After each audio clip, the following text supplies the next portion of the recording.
L'occasion m'est donnée de vous souhaiter la bienvenue, non seulement au nom du gouvernement genevois, mais aussi au nom du Grand Genève, organisateur des assises avec la communauté urbaine de Dunkerque, Bordeaux Métropole et l'ADEME, dont vous entendrez tout à l'heure les représentants. Métropole, agglomération, communauté urbaine. Ces appellations vous sont familières. Ce qui distingue le Grand Genève, c'est qu'il s'agit d'une collectivité binationale. Cela signifie que non seulement nous avons compris que les nuages toxiques ne s'arrêtent pas aux frontières, mais aussi que l'engagement pour la transition énergétique exige, comme le suggère le thème de ces assises, de la coopération. Oui, avec le Maroc, j'ai déjà fait visite avec une délégation économique et c'est un fruit de ces visites qu'on aimerait renforcer le travail et la coopération dans le domaine énergétique.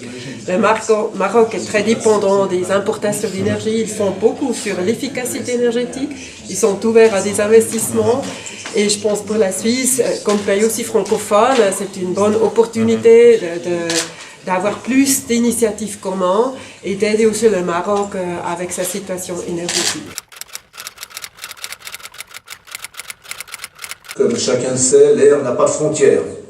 Vous savez que Genève a toujours été, je dirais, un carrefour qui réunit les gens, hein, la Genève internationale, maintenant le Grand Genève, et c'est à travers ces assises de la transition énergétique, on a vraiment un énorme plaisir à faire cette lettre d'intention, ce pacte, ce contrat entre toutes et tous. On s'est rendu compte pendant des années qu'il y avait des besoins et des problèmes. Hein. On a parlé de la vallée de l'Arve, on a parlé aussi de la région genevoise, du va-et-vient de tout ce qui concerne bien sûr notre aéroport, mais aussi tout le trafic pendulaire, plus de 500 000 personnes qui passent chaque jour notre frontière.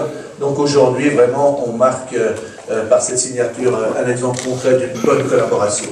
Cette bonne collaboration, hein, le maître de cérémonie l'a suivi, il a été fait par plusieurs petits exemples qui ont débouché sur d'autres qui sont bien grands. On a parlé de la renaturation des cours d'eau, on a parlé des branchements transfrontaliers sur tout ce qui concerne aussi nos stations d'épuration, tout ce qui concerne maintenant la rénovation des anciennes chaudières à chauffage sur le canton de Genève, ce qui n'est pas toujours le cas sur France, et c'était avoué par les Français, ça nous permet de bien travailler avec eux pour leur montrer un petit peu ce qu'on fait chez nous. Et puis alors eux, avec des mesures comme la baisse de la vitesse sur les autoroutes, ce qui n'était pas le cas encore dans la région de Genève, voire même en Suisse, le fait de nous axer sur la semi-gratuité ou la gratuité complète qui j'espère va venir bientôt des transports publics pendant les pics de pollution, et puis encore plein d'autres exemples, avec le fameux macaron, qui est un macaron qui va se mettre en place sur cette région française, qui est un exemple français et européen, dont on n'a encore pas l'idée à Genève, donc on l'a présenté maintenant en commission des transports du Parlement genevois, en espérant qu'on aura cette majorité responsable au niveau politique pour avancer encore une fois tous les ensemble. Tout ce qu'on a fait jusqu'à maintenant, tout ce que je viens de vous citer, c'est des résultats qui sont tout simplement encourageants, comme on a pu le dire alors de la plénière tout à l'heure, ou quoi de neuf. Il y a encore énormément de choses à faire. Beaucoup ont parlé, encore une fois, le ministre marocain. On a été longtemps dans la théorie. On a la chance maintenant d'avoir partagé nos données. Rappelez-vous la magnifique plateforme G-Game qui a été reprise quelque part comme exemplaire par la presse internationale et qui débouche aujourd'hui sur cette signature de pactaire, encore une fois, du concret. La réalité, évidemment, nous impose d'être très exigeants et effectivement très lucides. Notamment le 13 novembre dernier, vous vous en souvenez, nous avons appris la nouvelle hausse des émissions de gaz à effet de serre au niveau mondial après 2 années de stabilité. Et cette annonce sonne un peu comme un ultime avertissement face à l'urgence climatique.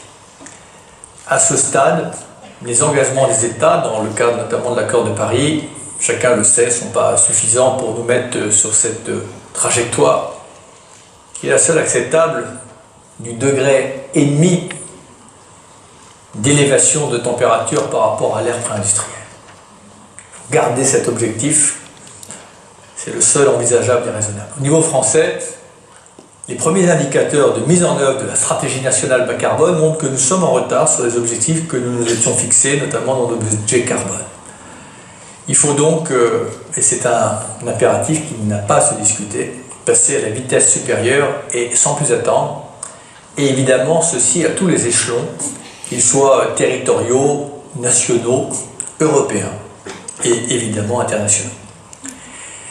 Et il semble nécessaire maintenant de favoriser les interactions entre ces différents échelons pour qu'on renforce les synergies et répondre ensemble aux défis énergétiques qui nous attendent. Et vous le savez, ils sont énormes. C'est tout l'objet d'ailleurs du plan climat qui a été adopté en juillet dernier et qui doit ramener la France sur la trajectoire justement et renforcer les ambitions pour viser la neutralité carbone en 2050. Ce sont des objectifs structurels qui doivent être accompagnés de mesures concrètes et dont la mise en œuvre doit se faire elle aussi sans tarder. C'est pourquoi la France a choisi de tourner le dos aux énergies fossiles qui, je le rappelle, sont incompatibles avec les objectifs climatiques et donc la France devient le premier pays au monde à interdire l'attribution de nouveaux permis d'exploitation d'hydrocarbures, qu'ils soient conventionnels ou non conventionnels, sur son propre territoire. Dans la continuité de cette décision, le gouvernement a annoncé la fin de la production d'électricité à base de charbon d'ici à 2022, conjointement à une accélération de la hausse du prix du carbone qui atteindra 82 € par tonne en 2022. Voilà. Tout ça fait partie d'une dynamique, d'une trajectoire et d'une stratégie qui se veut cohérente. Maintenant, on a un lien très approfondi avec l'ADEME. On a évolué, on a notre recherche commune de solutions ensemble pour protéger l'environnement. Vous allez me raconter tout ça? Oui, absolument, ça fait très plaisir. Très bien. J'ai beaucoup admiré ce que vous avez fait. On fait un petit tour du propriétaire.